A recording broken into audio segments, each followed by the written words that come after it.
Bismillahirrahmanirrahim. Welcome to our online session. My name is Zubair Abbasi. I'm live from Oxford. I'm speaking on behalf of Global Institute of Law, Oxford. Today, we'll be joined by Dr. Daniel Khan. He earned his PhD in law from Brunel University. He currently teaches at University Gilani Law College at Bahauddin Zakria University. Today, he'll be exploring the question whether COVID-19 is a blessing in disguise for right to health in Pakistani context. Thank you very much, Dr. Khan, for joining us. Over to you. Thank you very much, Dr. Zubair Abbasi, one of my mentor, you may say, one of our teacher. From him, we have learned quite a good deal. And I was fortunate to share the same hostel with him. So thank you very much to Global Institute of Law for providing us this opportunity to talk. So I believe it will be a good forum to share my views on right to health as blessing. So it looks like it's not blessing. So it has never been blessing to the world that we are suffering on many fronts, not only on health, on poverty, on state, efficiency towards dealing with global pandemic and many other things. Those are revealed after COVID-19. So why I have titled this, that is COVID-19 a blessing in disguise? So there are some personal reasons and there are some, some other reasons for that. The personal reason is, while I was doing my PhD on access to medicine as international human rights law, and whenever I was talking to someone who was well versed in the field of international human rights, the basic thing was to substantiate or to prove that access to medicine is a right, because most of the time the objection was when the world does not recognize even right to health as a right, and even we cannot define right to health in a way. So how you are talking about access to medicine? So blessing in disguise was my viva was held in previous year during July. So what happened? The world came across the impact of COVID-19. Afterward, everyone realized that yes, we need to work for right to health, including access to medicine. And now you can see that access to medicine is a big thing going on around the world. So even you can see a news from United States of America, where the state is talking, and before I talk about United States of America, that why they are supporting about waiving patent on medicine, I'll say, I'll try to explain that the fundamental or the big advocate of patent on medicine or applying intellectual property rights and all that is United States of America.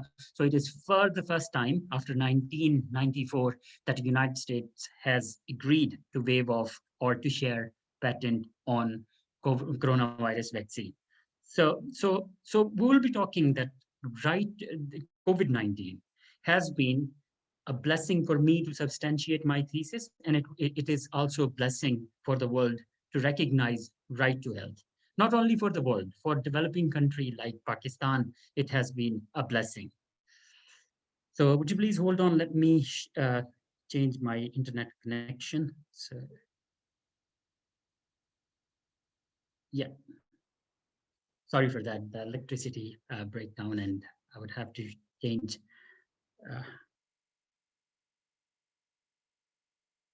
Okay, I believe it's now.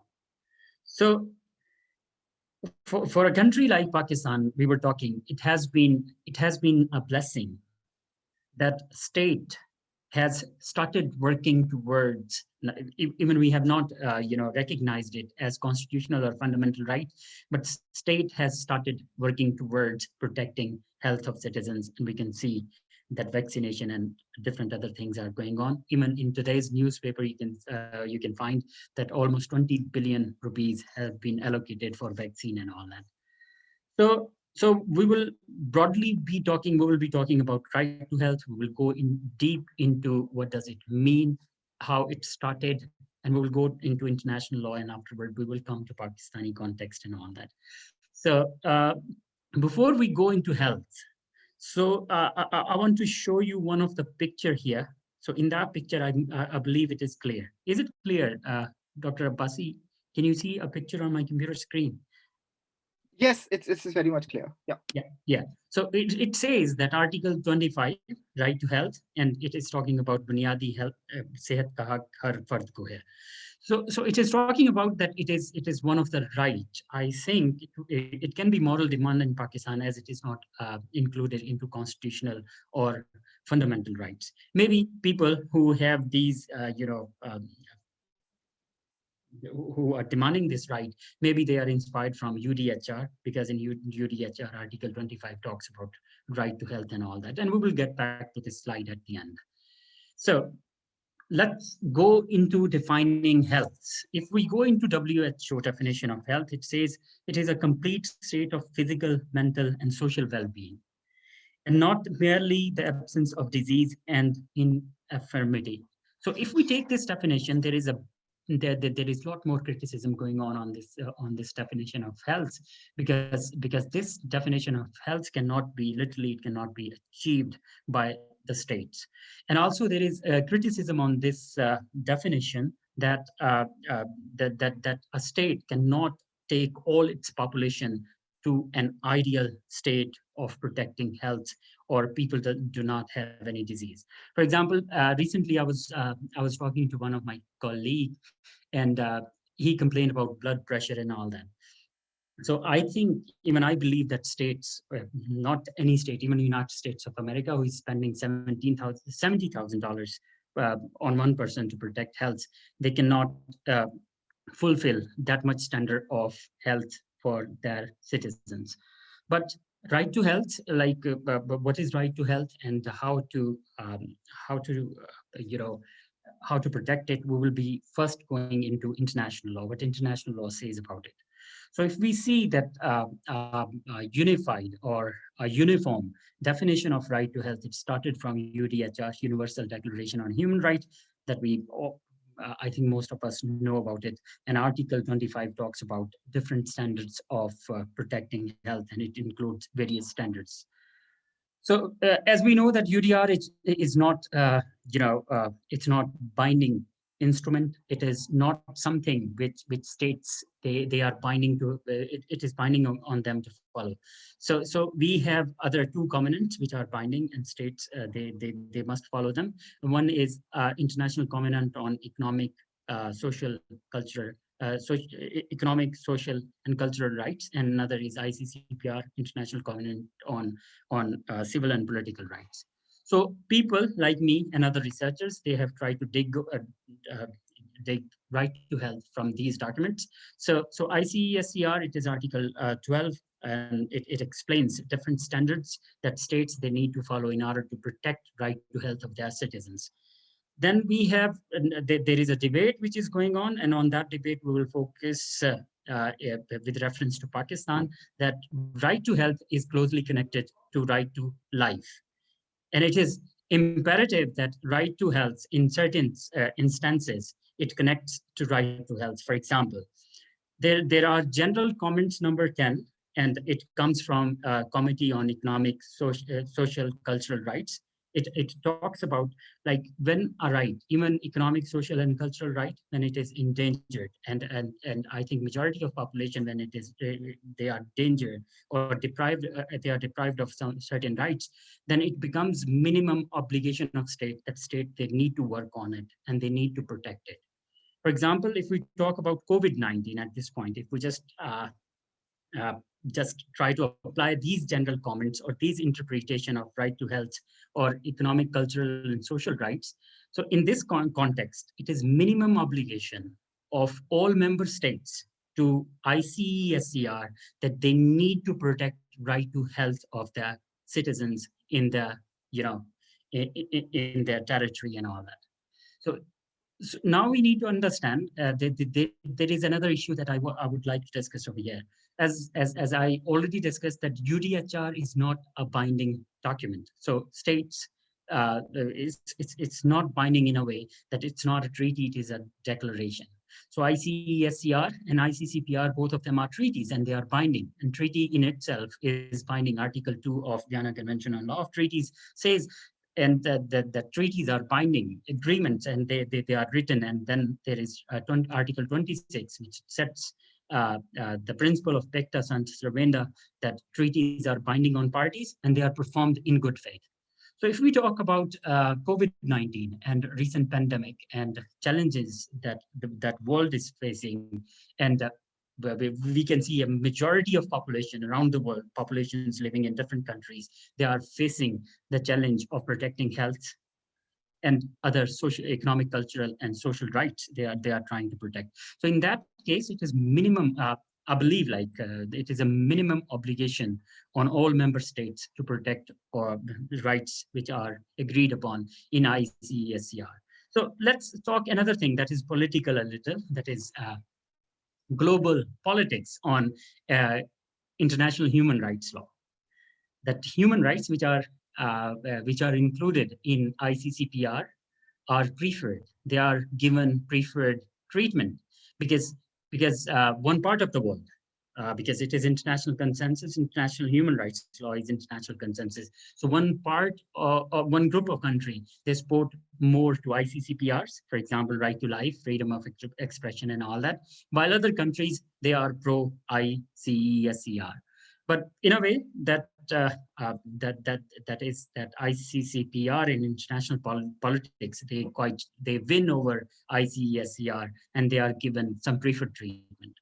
But why COVID-19 is blessing? The people have shifted. Even treaty bodies, United Nations treaty bodies, who are looking into in implementation of international human rights law, they are trying to look more on economic, cultural, and social rights, and right to health is one of them. And it is focused all around the world.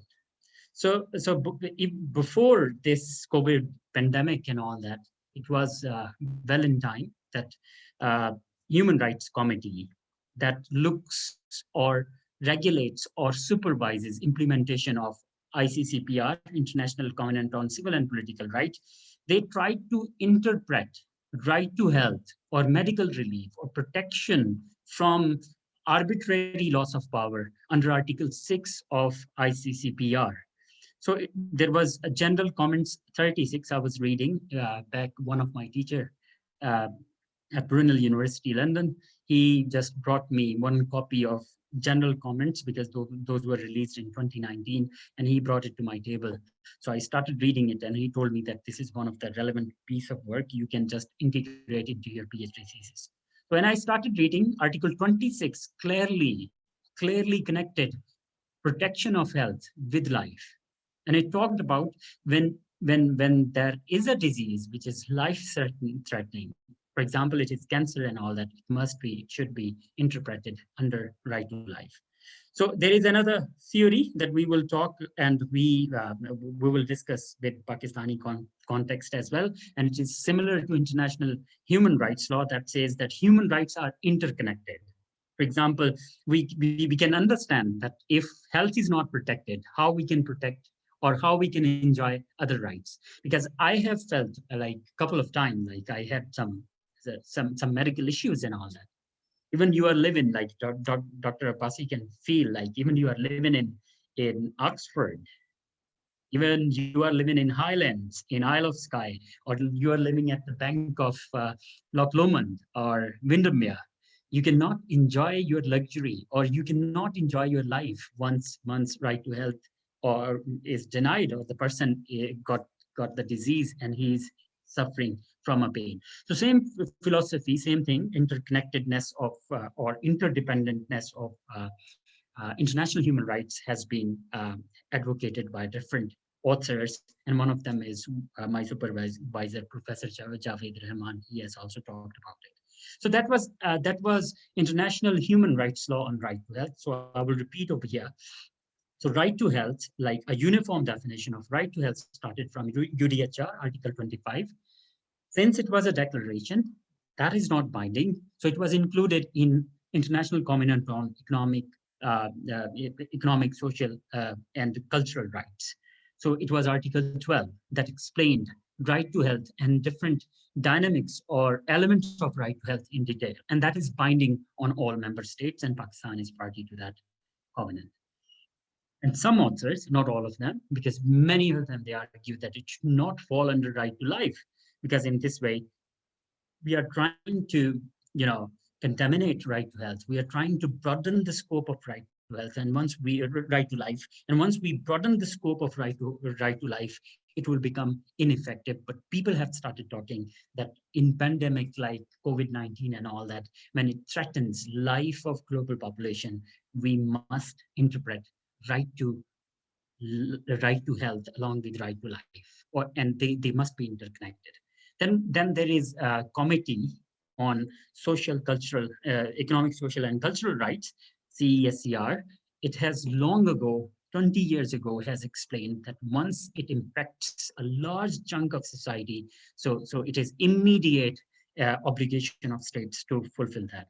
So another thing that is a big criticism on overall, it is a criticism on economic, social, and cultural rights, but especially on right to health, it is a criticism that the text of this covenant, economic, social, and cultural right, ICESCR, the text calls all member states to work or towards realization or fulfillment of these rights in a progressive way.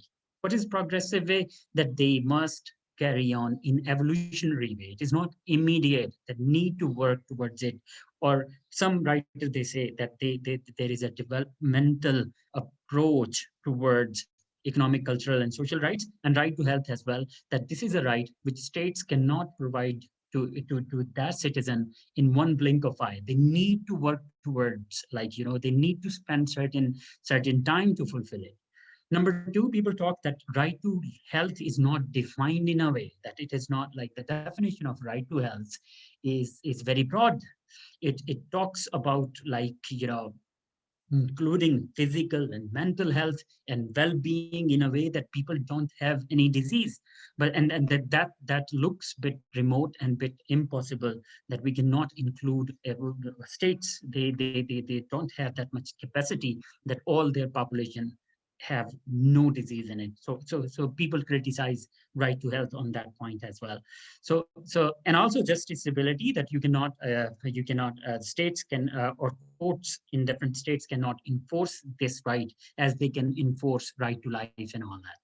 So there are certain criticism, and we will be coming back to them because those are relevant to Pakistan as well, and we will talk about that.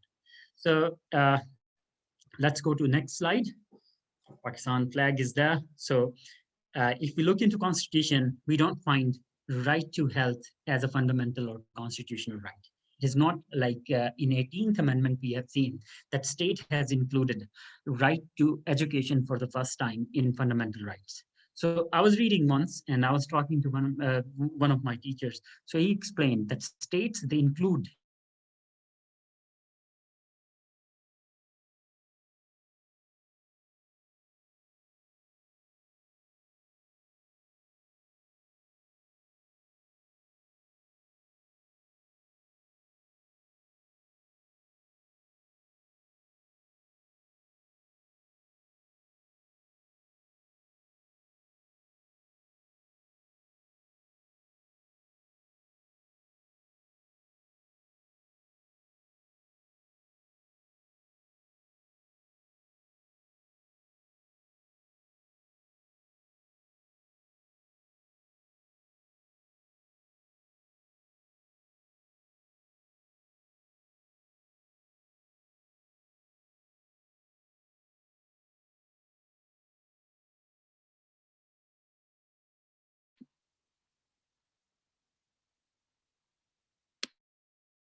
the apologies, my connection was lost once again. So apologies for that. I believe it is connected again. So am I audible? Yes. Okay, okay, that's great. So thank you very much.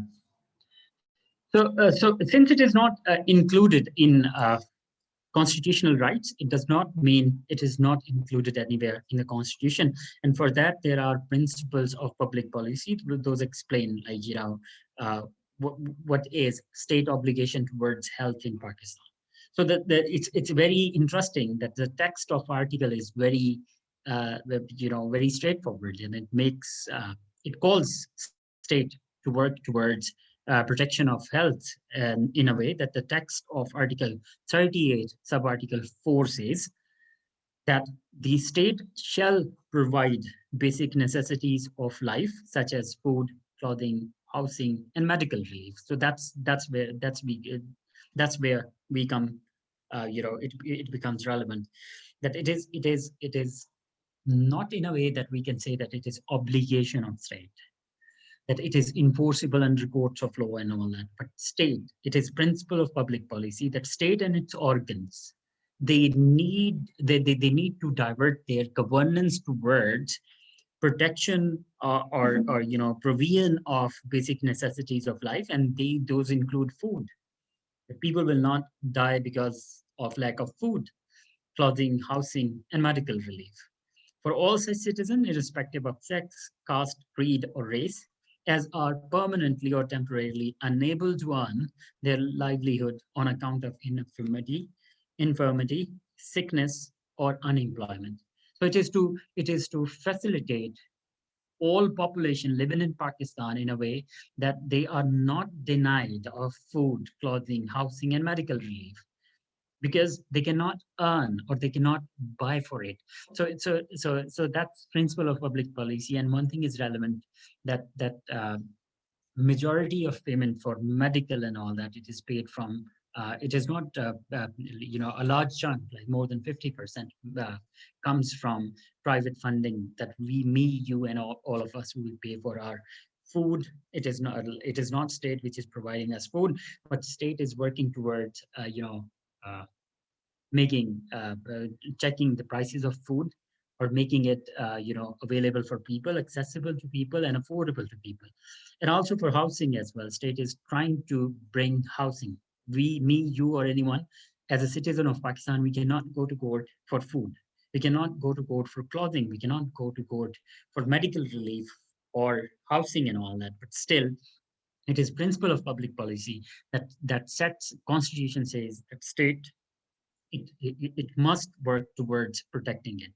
So what happened that in Pakistan courts, because we sometimes talk about judicial activism, and sometimes we talk that judiciary must restrain.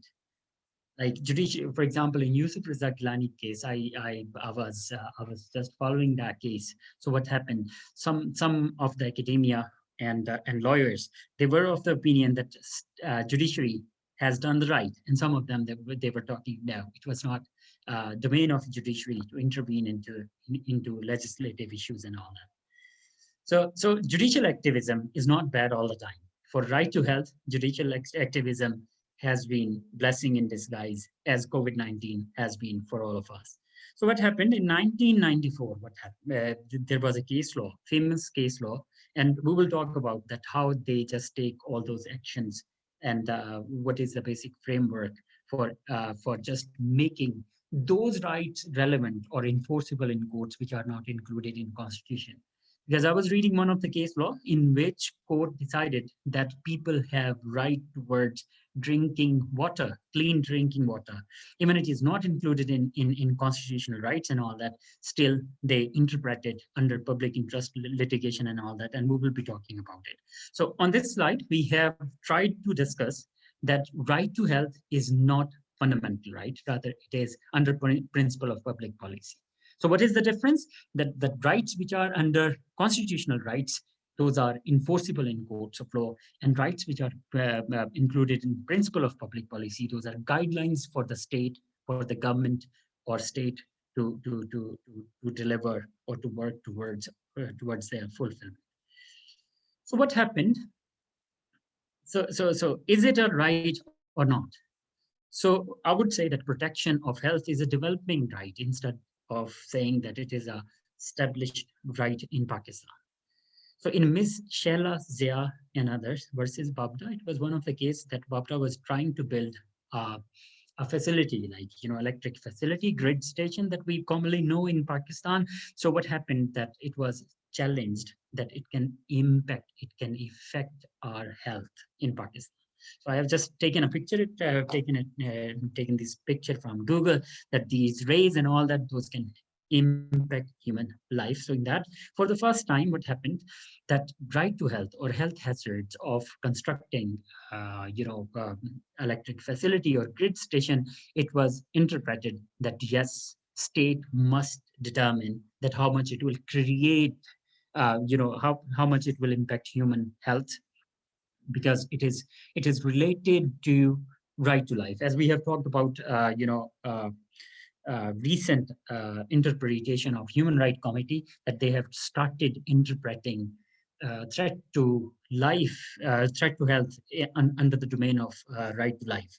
So in the same way, what happened in 1994, like they interpreted it in 2019, and our Supreme Court, using their judicial activism for the first time, they started interpreting health hazards and all that under right to life. That is Article 9, I believe, Article 9 of Constitution of Islamic Republic of Pakistan. So same case happened, and it was Sayyid Mansoor Ali Shah versus government of Punjab. I believe most of us know city Lahore, a beautiful city, city of gardens and all. So a litigation that we know, that famous litigations, they go on that on Canal Road, government is cutting trees and all that. It will impact our city environment and all that. So say similar case happened in the Sayyid Mansoor Ali Shah case. So because of housing societies and all that, it was challenged that construction and all that will impact the environment, or it will create air pollution in Lahore. So what happened? Once again, court admitted the plea, and afterwards they decided that yes, government should work towards protecting environment, and it should reduce air pollution and all that. So same is Multan is suffering at this point of time. I believe some people from Multan are watching, and there is a big campaign going on that cutting all those mango orchards and all that, it will impact Multan's air pollution index and all that in future. So let's move towards, and I will be talking about another thing that I believe I should not miss that one. So one trend that I have observed in both of the judgments, that the courts in their judgment, they were progressive, and their orders, they were not immediate. It was not called for the government that they should take immediate step or they must take certain steps. It was kind of like, progressive, the progressive judgments in which court decided that state should work in the long run for protecting people from hazardous impact of grid stations, and also for the air pollution and all that. But one thing I have observed during my research, because I'm trying to write on it, that post COVID-19 decision making is totally entirely different. We have seen a different trend that court is making should to must. Court is giving certain stern and very straightforward, immediate direction to the government to work on, for example, provision of health facilities. So recently in Government of Sindh versus Secretary Health Department 2020 SCMR1, I've seen that they have interpreted right to life, right to health and right to life, and the judgment is very straightforward, that what is obligation of state towards protecting health and right to life.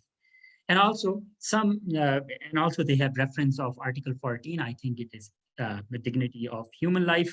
I believe it is. So there is another case law, that is Amir Lutf Ali Zardari versus Province of Pakistan. Once again, we have seen similar trends in recent days, that courts, they are very clear on the domain of right to health, that we must protect right to health. I think it is once again blessing in disguise that court have started protecting health under right to life and all that.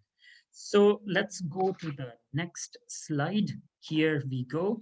So before we go to next slide, let me once again sum up this slide, that pre-COVID-19 interpretation of right to health under right to life, it's kind of progressive.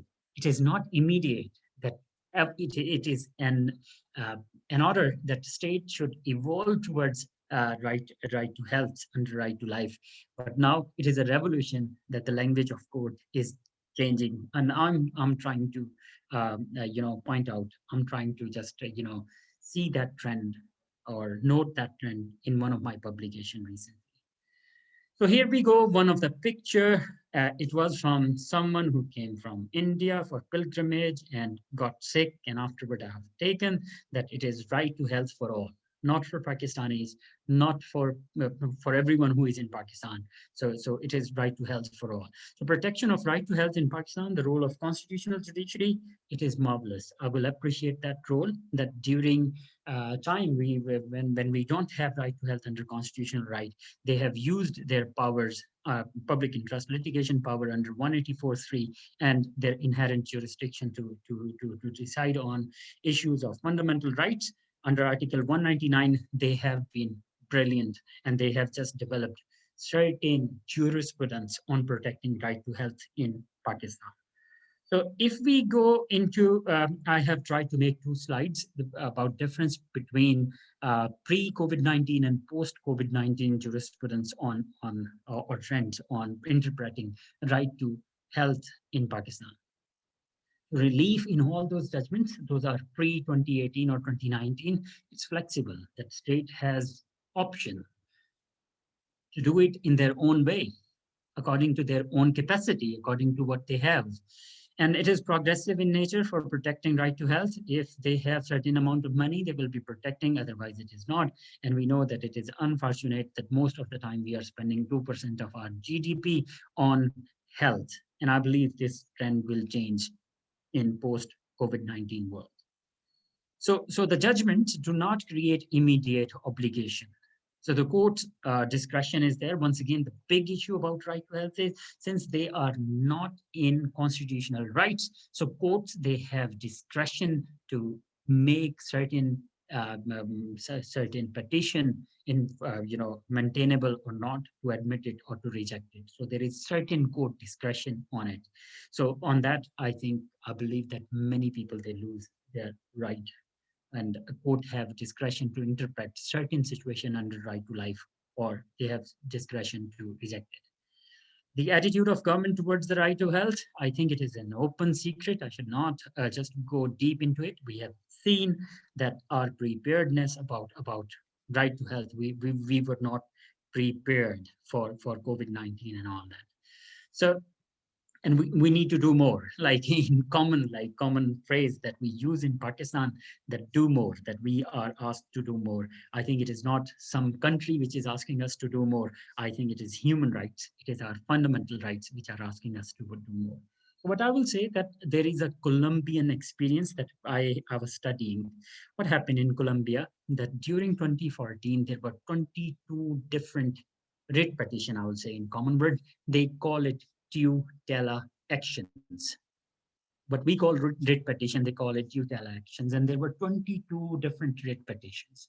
So what court did, they joined all of them together, and they decided on that since Colombia is part of International Covenant on Economic, Social, and Cultural Rights, it is duty of state to protect right to health. And from that international obligation, they interpreted all, they decided on all 22 petitions. Not only they granted relief on that, but they also asked and advised the state to include right to health under constitutional rights. And I think it will not be very far when our courts will not direct, I will say, advise the legislature to legislate or to include right to health under constitutional rights. I think it will be matter of, if not month, it will be matter of years, couple of years, that we will have right to health included in our constitution. So the last slide, we are here. I think I'm taking too long to explain right to health in Pakistan. So post-COVID-19 world, it demands us that we must not treat right to health as something moral or something which is discretionary. We must include it under under fundamental rights. And I appreciate that courts have started giving immediate direction to the government to work or to fulfill their obligation towards right to health. And last but not least, health is not luxury, it is necessity. It is what we all need. So I will end my talk on points that Committee on Economic, Social and Cultural Rights in its general comment number 14, and those are very important for those who want to learn what is right to health, actually. So they talk about health is a fundamental human right that is indispensable for the exercise of other human rights. Every human being is entitled to the enjoyment of highest attainable standard of health conducive to living a life in dignity. So I believe that time is not very far when we all will live in dignity, and our right to health will be protected, not only in Pakistan, but globally. Thank you very much, everyone. So if there is any question you may ask, I'm open to questions. Thank you very much, Dr. Daniel. That was fascinating. I think you have enlightened our audience, given us a very interesting tour of public international law and various instruments. I just want to ask you a question. So, do you see things improving in Pakistan? And in order to change the legal regime in Pakistan, do we have to amend our constitution, or there should be legislation at provincial level or at national level? Thank you. Yes. Well, first thing, like first part of your question is things are improving. Yes, I will say affirmative. Things are improving. That government have shown certain sensitivity towards protecting health. I will not say right to health, protecting health and the right to life in COVID-19 and all that. And they are trying to do. They are trying to do what they can, I think, possibly do at this hard time. And on the other side, that question is why we should include under right to health under constitutional rights. I am of the opinion that yes, we must include right to health in our uh, in the fundamental rights. And also we should just clarify, because after 18th Amendment, the reference to health have been, like, if you see the legislative lists, federal and provincial, so there was a concurrent list and things were a bit clear, but things have gone ambiguous. I was reading an article of Nishtar, uh, Dr. Sania Nishtar. She's brilliant, and she has talked about it, how after 18th Amendment, right to health or regulation of health have gone dubious in those constitutional lists even. So what I will say, first we should just include it under fundamental rights, and afterward state, because we are federation, we must clarify that whose duty or obligation it will be towards right to life, right to health. That's excellent. I think one of the objectives of these sessions is to reaching out to our students and specifically the research students. So maybe I can ask you a question that relates to your research. As you mentioned, once upon a time we were hostel mates. I was a few years senior to you, and we have also that collegiality, right? Or Super senior. collegiality, whatever they just call it. Super senior. Super seniors or seniors or sophomores. So I'm still grappling with this terminology. I believe that your research is informed by your doctoral training when you were studying at Brunel University. So how our researchers can make a difference in improving right to health in Pakistan. So we have talked about whether um, legislation should be done at constitutional level, at legislation level, at provincial level, or at federal level. But how dozens or maybe hundreds of our students who do their research either as undergrad or as masters or PhD, can contribute towards improving um, right to health in Pakistan? Okay. First thing, like I was talking about access to medicine, that is one of the aspect of right to health. Like it is not right to health in total. So there are certain dimension. And before just going to answering your question, I will just give you one of the interesting thing happened yesterday. I was in hospital with my wife, and we were talking about COVID-19 and all that, that how Pakistan is doing and how India is doing. And she, who has not been a researcher, she had a wonderful idea that you should quantitatively, or she said that you should analyze in a way that, how many vaccine jabs we have given to people and how many vaccine jabs in this time India has administered to the population and all that. It was interesting for me that it can be converted into one of the research paper where I can quantitatively analyze that what Pakistan has done and what India has done, and I can have a comparative analysis of that one. This is one of the aspects. And we can also qualitatively, like we can conduct interviews about satisfaction of people, that how they feel that health intervention was done once they suffered COVID-19 and all that. For researcher, I will strongly recommend if they want to work on human rights, COVID-19 and human rights, because that's my area. They need they one of the good sources is UN treaty bodies, because experts, they are writing their opinion on it. For example, other day I was reading about prisoners, right of prisoners in COVID-19 and all that, and right to health, vis-a-vis right to health, they were talking. So the best source at this point of time, I will say that is the treaty bodies. They are extensively writing on it. Another thing is, if they want to explore dimension of right to health, I believe I was talking to my PhD students here in about in Zikriya University.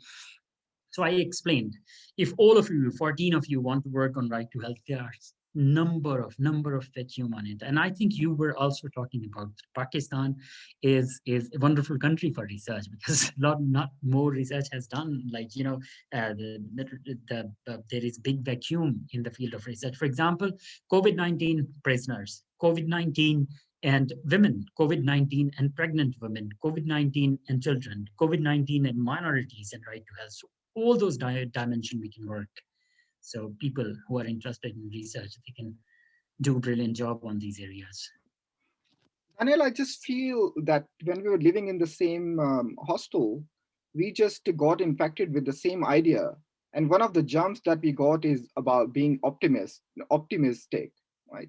So I just see that you're very optimistic, and one of the blessings of COVID, within inverted commas, is Yeah. that we are talking. This should have been impossible before, although we had Skype and we had other technology.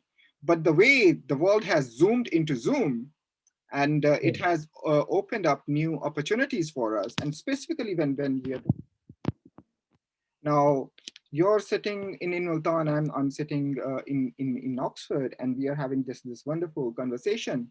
And numerous people are watching this. So this has been not possible, to use the term from the tort law, but for COVID, right? So this is Yeah. but for Yes, it is. And we were very fortunate that we were blessed by your time. We just, requested you to talk to our students, when we are very thankful to you and many other good friends that they contributed to our PhD program. So yes, that's blessing. I agree, totally agree with you. Daniel, I mean, again, Sorry, I cannot hear you. Uh, sorry, can you hear me yeah. now? Yes, Okay. it is. Again, on a personal level, I must say that this whole launching of this initiative and collecting these people to establish Global Institute of Law was partially inspired by your own example. I could see that a person who's in Multan and arranging talks from people from the top-notch universities in the world. So why what I'm doing, but by sitting in Oxford, so why shouldn't I also take an Thank you. initiative? So partially, I think I owe this gratitude, or this debt to to you. But I think Thank you. let me get back to the issue of research. You have talked about how COVID-19 has uh, opened up new venues for research, such as COVID and women, COVID and labor, COVID and human rights, COVID and women's rights, and maybe COVID and children's rights. Of course, you are right. I think perhaps another important topic in this series is that may would actually require another session is COVID and education. So Brilliant. Yeah, so there is lots of data that these are the kids from poorer sections of the society who are much more adversely affected through COVID. So rich and influential, they could buy gadgets, they could take online classes, but poorer kids who did not have access to technology, access to internet, were made worse off. And it also applies to at the university level. So the universities which could not afford technology, could not afford better connectivity, they have been left off. But the universities which were had rich pockets, which could afford better technology, better connectivity, were basically either not at all affected. Like, I think COVID has been sort of blessing for me. I've been sitting in my room and attending lectures happening in different centers at Oxford. So previously, what would happen that I'll just cycle from one college and from one center to another. And now, even if I missed a lecture, I could listen to the recorded video. So in a way, I think although COVID has created new opportunities, but these opportunities are not equally available. So do you want to comment brilliant. on that? I totally agree, and this is a new dimension of thinking for me. Like, yes, I totally agree on it. Like, I've seen like people who are working class in Pakistan, especially in Pakistan, India, and all those developing countries, where the income gap, I would say, is very large. Yes, it is very true that people cannot afford. Even I'm sitting at public sector universities. Sometimes we face like uh, the electricity cuts and all that, power cuts, and sometimes we have internet issues. Sometimes it happens that we cannot access internet. What to talk about, like people who are sitting at remote areas, or people who don't have gadgets, or they cannot afford all those things, like power backup and all that. Yes, it's wonderful for our students as well. Yeah. So I can see that numerous people are watching this video live. If you have any questions, please feel free to type in your question. I would convey your questions to Dr. Khan. Dr. Khan, do you have any advice for our law students? I would say, like, listen to everyone. As I was talking to my wife, sometime I talk to my father, and sometime I talk to people in street, and they can give you insight about your research. So it is not like or I have done my PhD, I have become super intelligent. No, it is not. I think law is common sense, and common sense comes from common people because those are beneficiaries of our research. So it's if we conduct research and that does not have any utility to people on street and common men, I think that's not research, in my opinion. Like I would not prefer to do a research which does not have impact on my family, because we are extended family and all that. So I would say, just before you start your research, try to test your research in the street, or with your relatives who don't have background in your area and all that. So I think research must have public utility, especially in Pakistan, where there is a dearth of research. We don't find original research and all that. So I would say, I would recommend you should also read literature. You should go to Google Scholar. You should go to Ethos. You should just go to books and all that on your area. You should follow, like, different researchers who are working on your area. But most importantly, like, the most important thing that I think that it should be is to meet people who are well versed in your area. Not well versed in your area. Sorry for that. And talk to them about your research. Yeah, I think there is no harm in talking to the people who are also well versed in your area. Yes, uh, it is. You are totally right. yes, yes, yes. So, that would be great. Now, I just want to ask you another question. This whole session is taking place in English, but we know that English is not either your or my first language. So maybe it's our third and fourth. We are both from South Punjab. So first Saraiki and then Urdu and then English. So this is one And of the. Arabic as well, you forgot. Oh my God! Both No, I haven't forgotten Arabic. كيف حالك يا أخي? No, Arabic. no, I haven't. So this is one of the persistent questions that's being asked by students. Um, I mean, I've been teaching at LUMS when I was teaching in American University in Cairo. So this was one of the biggest challenge which students were facing. Hey, look, I mean, this is not our language. So I mean, there is a kind of double um, hardship that our students have to face. Not only they have to understand and grapple with the difficulty of the subject matter, but also the source of communication, the language. So would you like to shed some light on this based on your own experience? And of course, when we were at Islamic University, we had to just learn Arabic also, but I loved it. And I think that has been the blessing of Islamic University ever since. Yes, it has been.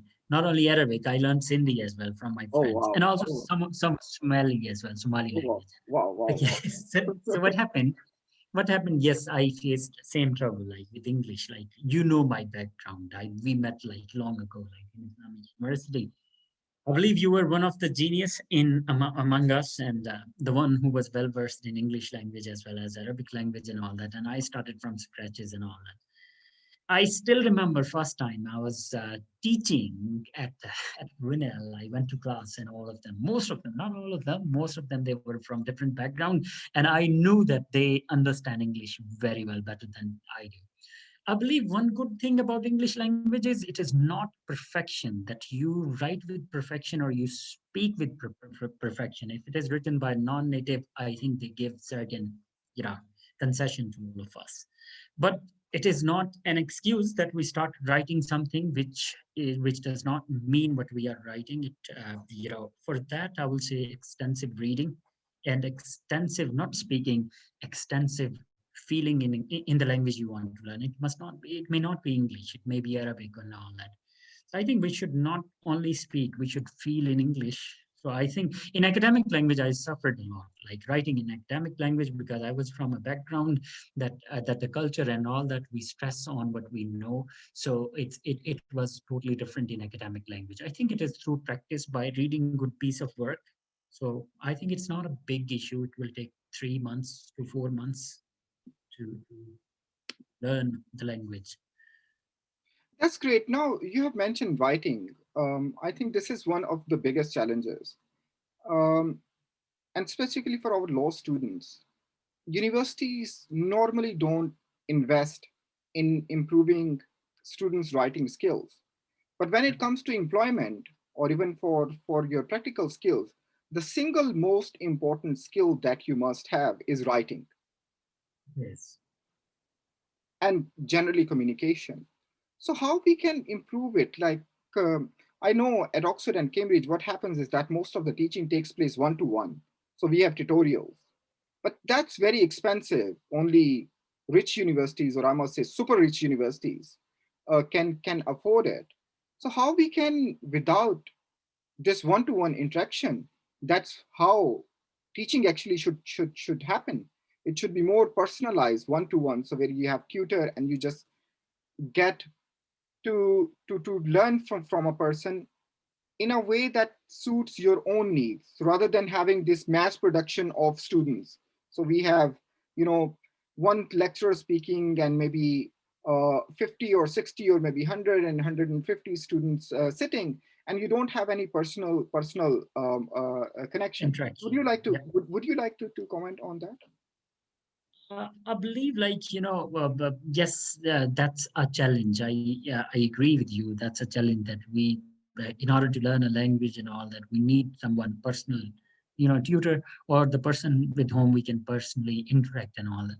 But thing is, good thing, once again, it is a blessing, like we all got, that is YouTube. There are certain YouTube channels and also good universities around the world.